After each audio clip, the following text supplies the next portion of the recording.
Top quality और consistent performance के लिए सिर्फ सिल्वर पंप नाम याद रखना।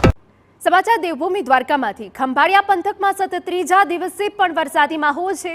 ખંભાળિયા શહેર તેમજ ગ્રામ્ય વિસ્તારમાં વરસાદી વાતાવરણ છવાયું। ખંભાળિયા, રામનગર, ધરમપુર, હર્ષદપુરમાં વરસાદી માહોલ જામ્યો છે। હરિપર સહિતના ગામોમાં વહેલી સવારથી વરસાદી માહોલ જામ્યો છે। સતત 3 દિવસથી વરસાદી માહોલ હોવાથી વાતાવરણમાં ઠંડક પ્રસરી છે।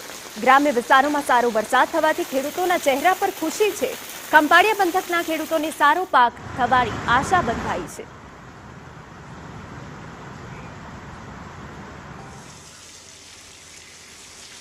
તો દ્વારકામાં ગાજવીજ સાથે મુશળધાર વરસાદ પડ્યો। કલ્યાણપુરમાં વહેલી સવારથી ધોધમાર વરસાદ ખાબક્યો। ઓખા, બેટ દ્વારકા અને ગ્રામ્ય વિસ્તારમાં પણ વરસાદ જોવા મળ્યો। દ્વારકામાં આજે 2 ઇંચ જેટલો વરસાદ પડ્યો હતો। ભારે વરસાદના કારણે નીચાણવાળા વિસ્તારોમાં પાણી ભરાઈ ગયા।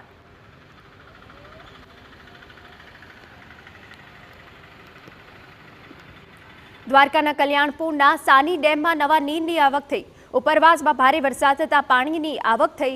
ડેમનું નિર્માણ કાર્ય ચાલુ હોવાથી ડેમ સંપૂર્ણ નહીં ભરાય।